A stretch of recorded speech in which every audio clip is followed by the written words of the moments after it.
우리는 일상 가운데 생활하면서 특별한 날이 간혹 생깁니다. 그 특별한 날이라는 것은 어떤 평범한 날이 아닌 생일이라든지, 그리고 자녀들 낳아서 이제 자녀들이 학교에 입학하는 날, 또 학교 수업을 다 마치고 졸업하는 날, 성인이 되면은 결혼하고 결혼한 날, 그리고 살다가 사람이 병들고 세상 떠나면 이제 추모일, 이런 것들이 우리의 일상 가운데 특별한 날로 우리가 기억하고 그 날을 기념하기도 합니다. 이 특별한 날이라는 것은 그 날만 사실은 특별한 날은 아니죠.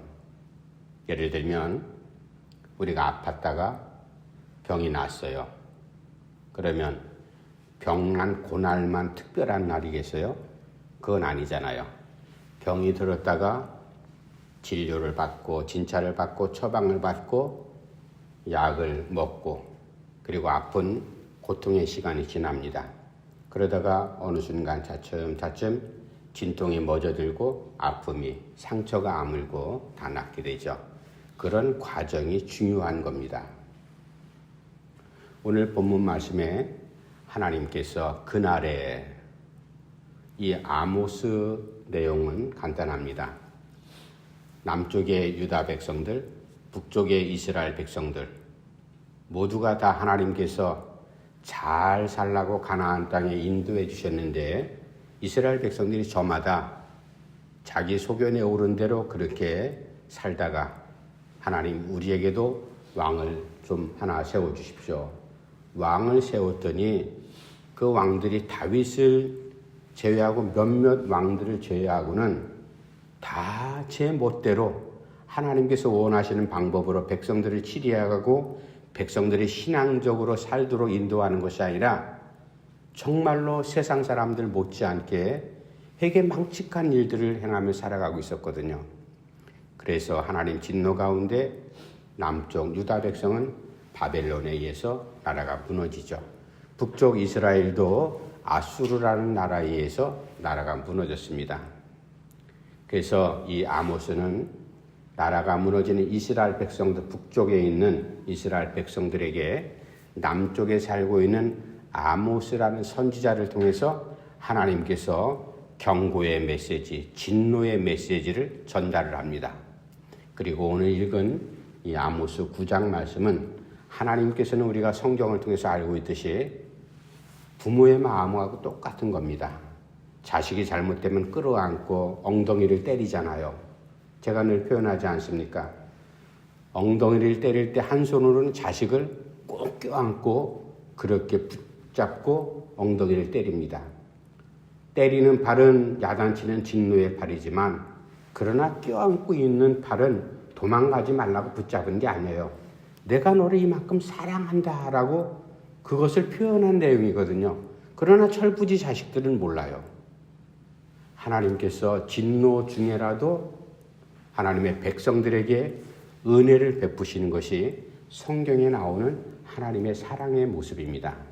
그래서 너희들이 나라가 무너지고 포로로 끌려가서 고통 가운데 살겠지만, 그러나 그날이 되면 그날에 내가 너희들을 다시 회복시키리라 라는 말씀이 오늘 본문 말씀의 내용이기도 합니다.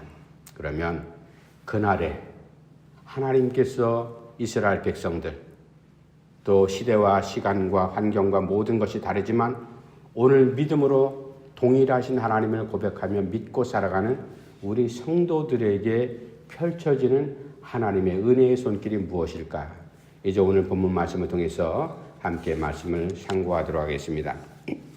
넘어가서 우리 말씀 11절, 12절 말씀 한번 같이 읽어봅시다. 11절, 12절 시작. 그날에 내가 다윗의 무너진 장막을 일으키고 그것들의 틈을 막으며 그 허물어진 것을 일으켜서 옛적과 같이 세우고 그들이 에돔의 남은 자와 내 이름으로 일컫는 만국을 기업으로 얻게 하리라. 이 일을 행하시는 여호와의 말씀이니라. 아멘.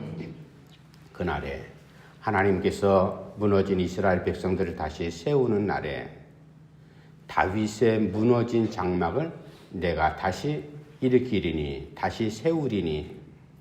그러니까 세운다는 말은 건축 용어 아니겠어요? 물론 우리 일상생활 가운데도 무너진 여러 가지 일들을 다시 일으켜 세우는 일들이 있지만, 이제 장막을 다시 세우는 이 건축 용어 우리가 한번 생각을 해봅시다. 새로운 건물을 신축을 하거나 아니면 재건축을 하거나 수리를 할 때 다시 세운다, 건축한다, 그런 용어를 사용하는데, 우리가 건축을 할 때 기계로 로고 장난감이나 레고 블록 찍어내듯이 한번 톡 찍어내서 그렇게 건물이 만들어지는 건 아니잖아요. 우리가 알고 있듯이 건물을 세울 때 어떻게 해요? 터를 다시 다지지 않습니까?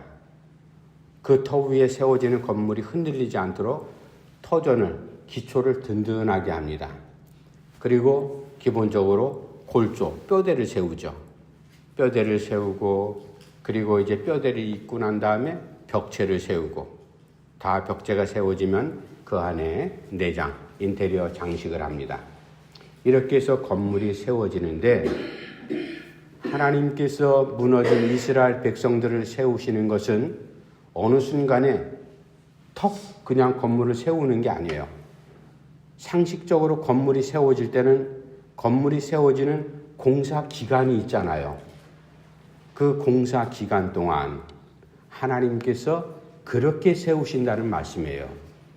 어느 특정한 날이 우리가 생일날, 하지만 엄마 뱃속에서 10달 동안 있다가 응애하고 태어난 날, 그날을 생일이라고 하지만, 그러나 그 생일이 있기까지 엄마 뱃속에서 10달 동안 임신하고 있었던 그 기간을 우리가 소중하게 여기잖아요.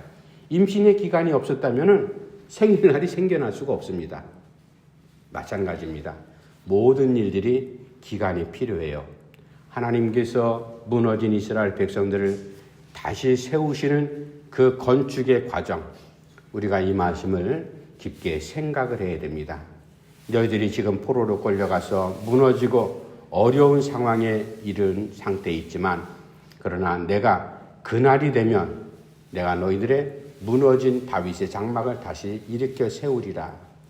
여기에 무너진 다윗의 장막, 이 다윗의 장막이라는 건 성경의 구약 성경에서 상당히 중요한 의미를 갖고 있는데, 하나님을 예배한다, 이게 기본적인 겁니다.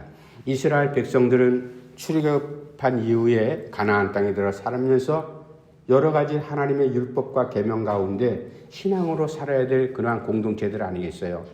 그런데 신앙을 다 팔아버렸어요. 하나님을 배반하고 등졌습니다.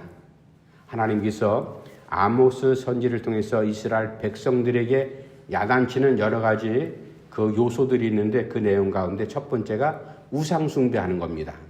우상숭배하는 건 하나님을 경배하고 하나님을 예배하지 않고 그 가나안 땅 여러 가지 잡신들을 섬겨나가는 이러한 일들은 예나 지금이나 우상 섬기는 일은 끊임없이 일어납니다. 하나님 아닌 엉뚱한 우상들에게 절을 해서 거기에 복 달라고 빌고 절하고 하는 이러한 모습들, 우리 일상생활 가운데도 그런 것들이 많이 있거든요. 우리는 우리의 신앙을 정체를 분명히 해야 됩니다. 하나님을 경외하고 예수를 나의 구주로 고백하는 이 신앙 외에 다른 엉뚱한 우리 옛날에 할아버지 할머니들, 우리 다른 예수 믿지 않는 어른들이 알려줬던 우상적인 요소를 우리가 답습할 필요도 없고 배울 필요도 없고 그 말을 우리 입에서 꺼내서도 안 돼요. 우리는 신앙인들 아닙니까? 하나님을 믿는 백성들인데, 이스라엘 백성들도 처음에는 그랬어요. 우리는 우리를 애굽 땅에서 구원하신 여호와 하나님만을 경외하는 백성들 아니냐. 그렇게 살다가 시간이 지나면서 가나안 땅의 이상한 문화를 가랑비에 옷깃전 모르듯이 그러는 거예요. 아, 가나안 땅에 저 사람들은 이상한 그러한 신앙을 갖고 있다. 아, 저기 좋아 보이거든요. 그럴듯해 보이거든요. 그래서 그것을 배워가고 따라가기 시작해서 하나님을 등져버리는 그 결과가 뭐예요? 나라가 무너져 버리는 겁니다.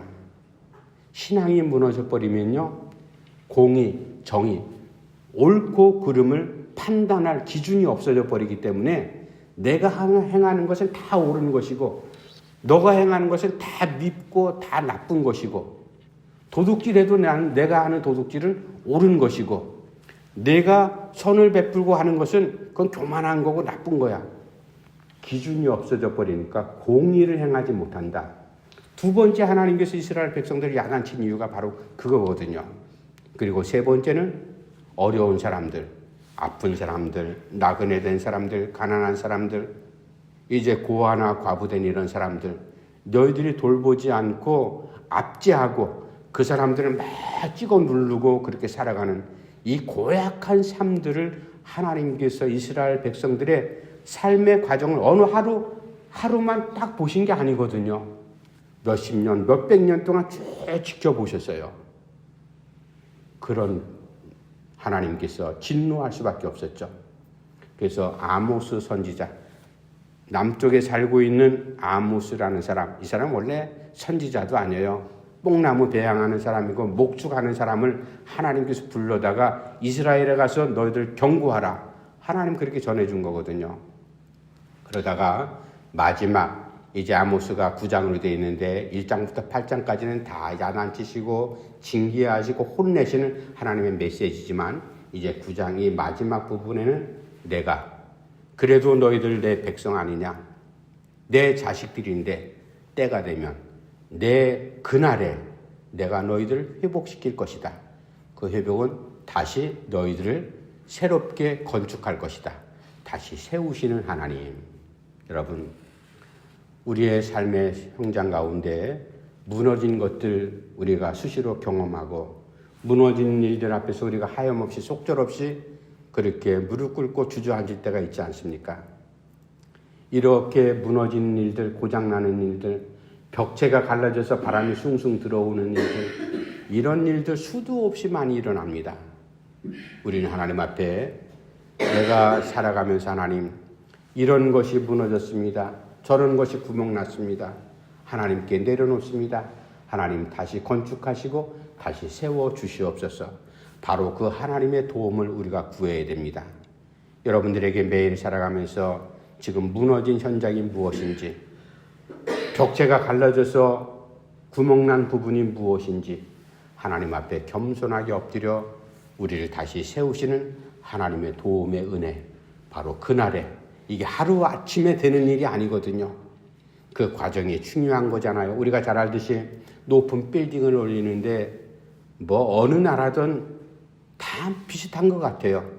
공사하는 사람들, 업자들이 조금이라도 이문을 더 남기기 위해서 골조 철근 세우는데 10가닥 세울 걸 7가닥, 5가닥으로 줄여가지고 기둥을 세워버리면 어떻게 돼요? 나중에 건물 짓다가도 무너져 버리고 나중에도 그게 부실공사가 돼서 누수가 되고 이런 일들이 생겨나잖아요. 그러니까 다시 세우는 그 과정, 이게 대단히 중요한 겁니다. 하나님께서 알아서 뚝딱 그냥 건축해 주실 것이야, 이게 아니에요. 세우시는 하나님께서 우리가 세워지는 그 과정을 세심하게 보고 계신다, 바로 그겁니다. 목적은 다시 세우시는 게 목적이에요. 세우는데 우리가 부실공사로 다시 세우면 어떻게 되겠습니까?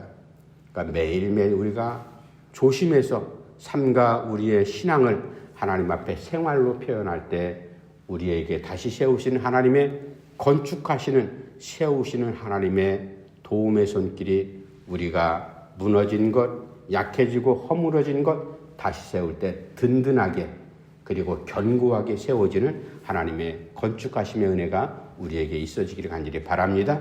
두 번째, 하나님, 그때의 하나님. 이스라엘 백성들이 지금 패망 가운데 정말로 모든 것들이 완전히 무너져 버렸잖아요. 아무것도 남아있는 거 없습니다. 먹고 살기가 당장 힘듭니다. 그러나 그때에 하나님께서 말씀합니다. 내가 그때에 너희들에게 열매를 주리라. 그 말씀을 13절 말씀에 이렇게 말씀하고 있습니다. 제가 말씀 읽어드릴게요. 여호와의 말씀이니라. 보라, 날이 이를지라. 그때 파종하는 자가 곡식 추수하는 자의 뒤를 이으며 포도를 밟는 자가 씨 뿌리는 자의 뒤를 이으며 산들은 단 포도주를 흘리며 작은 산들은 녹으리라. 아멘. 그날에 하나님께서 이스라엘 백성들에게 열매를 허락하시리라. 우리가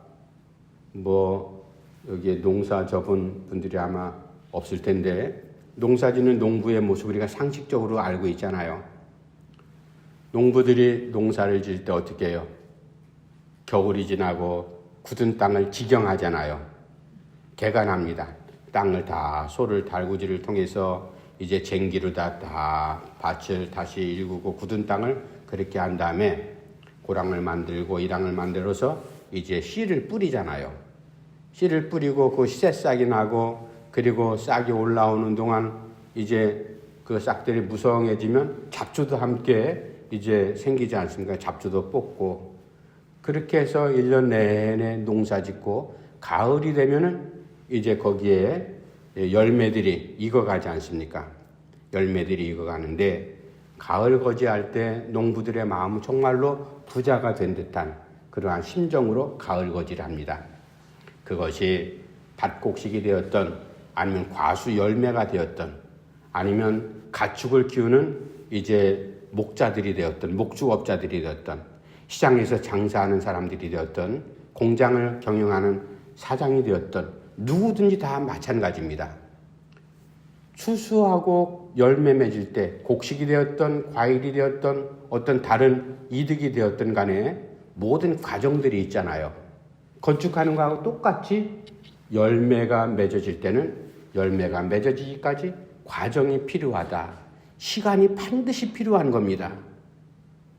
이제 우리 박 집사님 부부도 생명공학 전공했으니까 잘 알 거 아니에요. 어느 거든지 열매 맺을 때 뚝딱 하고 열매 맺어지는 건 없어요. 그 과정이 단기간이든 장기간이든 과정이 절대로 필요한 겁니다. 그러한 기간, 하나님께서 이스라엘 백성들에게 말씀합니다. 포로로 끌려갔으니까 얼마나 포로된 생활이, 감옥 생활 못지않게 고달픈 생활이 포로 생활 아니겠어요? 죽지 못해 살아가는 겁니다. 초근목비 연명하면서 살았던 그러한 삶을 아마 이스라엘 백성들이 아수르에 끌려가고 그렇게 살았을 거고, 유대 백성도 마찬가지죠. 바벨론에 포로로 끌려간 백성들도 그렇게 살았을 겁니다. 그렇게 어렵게 힘든 생활, 아무리 사람이 똑똑하고 건강하다 할지라도요, 사흘 굶으면은 다 도둑의 마음이 들지 않는 그런 마음이 없다는 것과 똑같은 거예요. 배고프면 당장 먹을 게 생각나고 본능이잖아요. 그런 과정 속에서 이 이스라엘 백성들이 배고픔의 서름을 얼마나 아픔으로 견뎠을까? 하나님께서 말씀합니다. 내가 너희들에게 때가 되면, 그날이 되면 풍성한 열매를 허락할 거다. 풍성한 열매를 허락하는데, 오늘 본문 말씀 13절에 보니까 좀 특이하게 말씀해요. 수수하러 가는 농부 뒤이어서 바로 씨를 뿌리는 파종하는 자가 따라갈 것이다. 그렇게 농사하는 법이 있어요? 물론 이제 기후 환경에 따라서 다무작하는 데는 베트남이나 저기 동남아 같은 데는 다무작하잖아요. 벼농사하면 바로 추수하면 또 바로 이어서 또 물대 가지고 또 모내기도 하고. 그러면은 똑같은 땅에서 1년에 한 번 수확하는 거하고 3번 수확하는 거하고 2번 수확하는 거하고는 질량이 차이가 나잖아요. 그죠? 양적으로. 하나님께서 하나의 비유를 통해서 그렇게 말씀하는 거죠. 추수하러 가는 농부 뒤이어서 바로 파송하는 자가 뒤따를 것이다.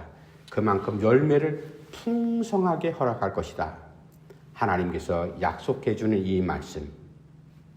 바로 그때에 여러분, 우리가 배고픔의 서름, 물론 부유한 가정에서 자란 사람들은 배고픔의 서름을 잘 알지 못하죠. 요즘의 젊은이들은 우리 어른들이 겪었던 그러한 배고픔의 아픔과 서름이라는 걸 잘 이해하지 못해요.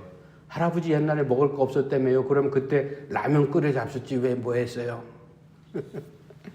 그러니까 아무것도 모르는 그러한 철부지 어린 손주들이 대답하는 그러한, 여러분, 우리가 배고픔, 서러움이라는 것 실제적인 겁니다. 배고프다는 것은 물질로 음식만 없어서 배고픈 것, 이것만이 배고픈 건 아니잖아요. 일하는 일자리가 필요한 젊은이들에게 일은 하고 싶은데 일자리가 없어요. 그러면 그게 얼마나 큰 배고픔이 되겠어요. 노동자들도 마찬가지요. 공장에서 일하는 사람들도 마찬가지고. 그리고 서울대를 나오고 미국에 유학 가고 하버드대를 졸업하고 최고의 학부를 박사학위를 받고 돌아왔는데 한국에서 일할 자리가 없어요. 그런 사람들이 한둘이 아니거든요. 이런 허망한 일, 허무한 일들 당할 때 그 배고픔이라는 것은 말할 수 없는 고통입니다. 하나님께서 이스라엘 백성들에게 말씀합니다. 내가 너희들에게 풍성한 열매를 허락하리라. 그런데 한 가지 주의해야 될 게 있죠.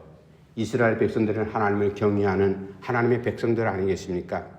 이 사람들에게 있어서 하나님께서 말씀하시는 너희들이 정말로 굶주린 것이 무엇이냐? 양식이 없어서 굶주림이냐? 그것보다도 하나님께서 말씀합니다. 정말로 배고픈 것은 하나님의 말씀이 없어서 너희들이 배고픈 것 아니냐? 신앙의 열매를 너희들이 다 잃어버렸다. 나를 팽개치고 우상을 숭배하는 너희들 가운데 신앙의 열매를 내가 찾아볼 수가 없구나. 신앙의 열매가 없으니까 생활 자체가 신앙으로 향하는 행동들이 아니거든요. 물론 그 중에는 아무리 어려운 사람에도 제가 듣기로는 교도소 가운데도 부유하게 지내는 수감자들이 있어요. 돈 가지고 폭력으로 때려가지고 그런 요즘에는 그런 게 많이 없어졌겠지만 도둑세계도 마찬가지잖아요. 지네들이 선하게 일을 해서 먹을 걸 챙겨요. 남의 걸 훔쳐가지고 윽박지를 뺏어가지고 목구멍을 채우잖아요. 그렇게 살아가는 것. 이스라엘 백성들 가운데 천차만별 별 사람들이 다 있었겠죠. 그러나 하나님께서 보실 때 이스라엘 백성들 가운데는 신앙의 열매가 너희들이 없어졌다. 고갈됐다 이거예요. 하나님의 말씀이 없기 때문에 저들이 신앙적으로 영적으로 배고픈 상태에 머무를 수밖에 없습니다. 제일 중요한 열매는 어떤 열매인가 하면은 논밭에서 나고 과일나무에서 열리고 그리고 각종 가축들을 통해서 얻는 푸짐한 이 고기들이 아니라 하나님의 말씀, 나와의 신앙의 관계를 통해서 맺는 신앙의 영적인 열매를 너희들이 맺어야 될 것 아니냐. 내가 그때가 되면 내가 너희들 다시 풍성한 열매를 허락하리라. 그 기간을 하나님께서 지금 주시하시고 계신다. 우리가 이것을 꼭 기억해야 됩니다. 우리도 마찬가지죠. 우리가 먹을 것이 없어서 배고프지 않겠지만 그러나 또 다른 하나님께서 보실 때 열매가 다 떨어진 부분들이 있을 겁니다. 특별히 신약성경에 하나님께서 우리에게 말씀하는 성령의 9가지 열매들이 있잖아요. 사랑하라고, 사랑이 풍요로운 그런 열매를 맺고 살라고 하지만 우리 가운데 사랑의 열매가 얼마나 있었는가. 오래 참고 기다리고 인내하는 열매가 있어야 되는데 인내하고 오래 참는 이러한 열매들이 나에게 얼마나 존재하고 있는가. 화평케 하고 평화롭게 하는 이 평안의 화평의 열매가 나에게는 고갈되지 않았는가. 우리가 이런 것들을 잘 눈여겨보면서 하나님 앞에 기도해야 될 겁니다. 하나님, 내가 지금 당장 하나님의 백성으로서 그리스도인으로서 꼭 있어야 될 열매들이 지금 다 고갈됐습니다. 이러한 열매들을 풍성하게 맺게 주시옵소서. 하나님께서 그날에 내가 너희들에게 열매를 풍요로운 열매를 맺게 하리라. 이러한 풍요로운 열매, 영적인 열매, 신앙의 열매뿐만 아니라 경제적인, 물질적인 다른 여러 가지 열매들도 함께 다양하게 우리가 풍성하게 누리는 은혜가 우리에게 꼭 있어지기를 간절히 바랍니다. 세 번째, 하나님께서 그때에 그날에 이스라엘 백성들에게 아모스 선지자를 통해서 말씀합니다. 내가 그날이 되면 너희들에게 평안을 회복시키리라. 평안을 주리라. 마지막 14절 15절 말씀 한번 읽어봅시다. 14절 15절 시작. 내가 내 백성 이스라엘이 사로잡힌 것을 돌이키리니 그들이 황폐한 성읍을 건축하여 거주하며 포도원들을 가꾸고 그 포도주를 마시며 과원들을 만들고 그 열매를 먹으리라. 내가 그들을 그들의 땅에 심으리니 그들이 내가 준 땅에서 다시 뽑히지 아니하리라. 내 하나님 여호와의 말씀이니라. 아멘. 그때가 되면 마지막 하나님께서 약속하시는 평안의 열매, 다시는 너희들이 그 땅에 내가 너를 심고 뽑히지 아니하리라. 과일도 풍족하게 먹을 것이고 무너진 장막도 내가 다시 세워 일으키리라. 평안. 우리가 지난 주간에 신문이나 TV를 통해서 우리가 다 국민들이 다 알고 있습니다. 우크라이나하고 러시아 전쟁 가운데 북한군이 한 1만 명, 2만 명 파병이 됐잖아요. 그 파병된 그 북한 군인들은 다른 신식 무기를 갖지 못했어요. 대부분 소총수, 총 가지고 싸우는 사람들이에요. 이 사람들은 대부분 전장 때 최전방에 나가서 총알바지하는 겁니다. 총알바지하면 죽어가는 동안에 뒤에 러시아 군들이 조금씩 자기들을 안전하게 오죠. 아주 고약한 겁니다. 그런데 이 북한군들 우리 동족 아니겠어요? 동포들입니다. 나이가 얼마나 돼요?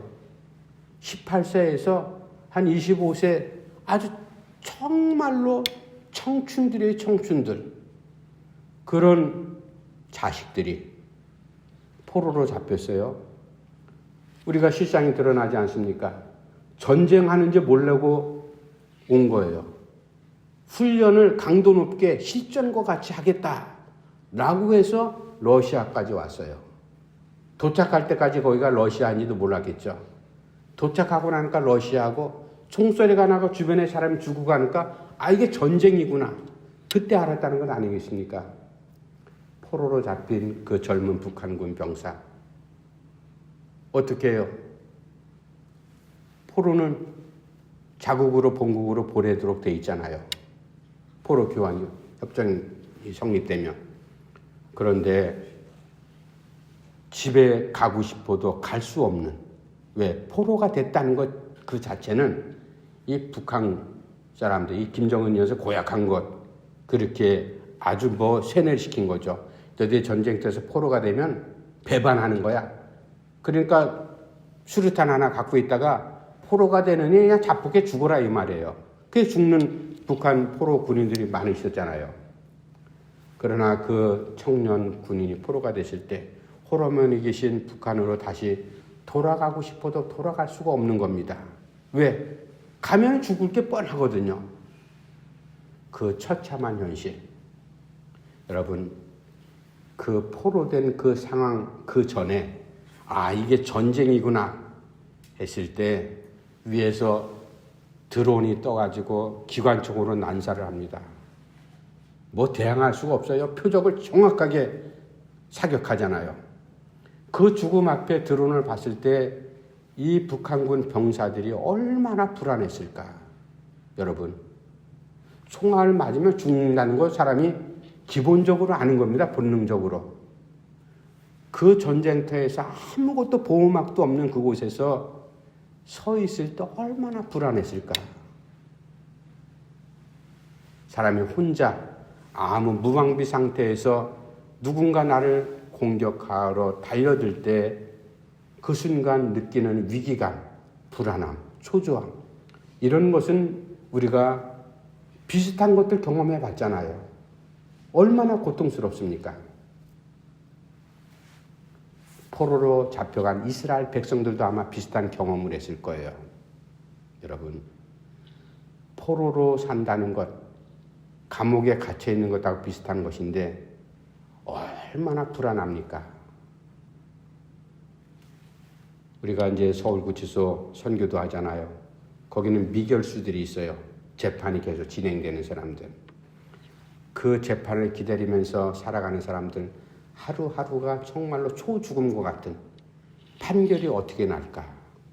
정말로 고통스러운 겁니다. 하나님 말씀합니다. 이스라엘 백성들을 향해서 아모스를 통해서 너희들이 포로로 잡혀가서 정말로 고통 가운데 있을 때 내가 너희들에게 다시 장막을 세워주고 먹을거리를 허락하고 그리고 너희들로 하여금 평안을 주리라.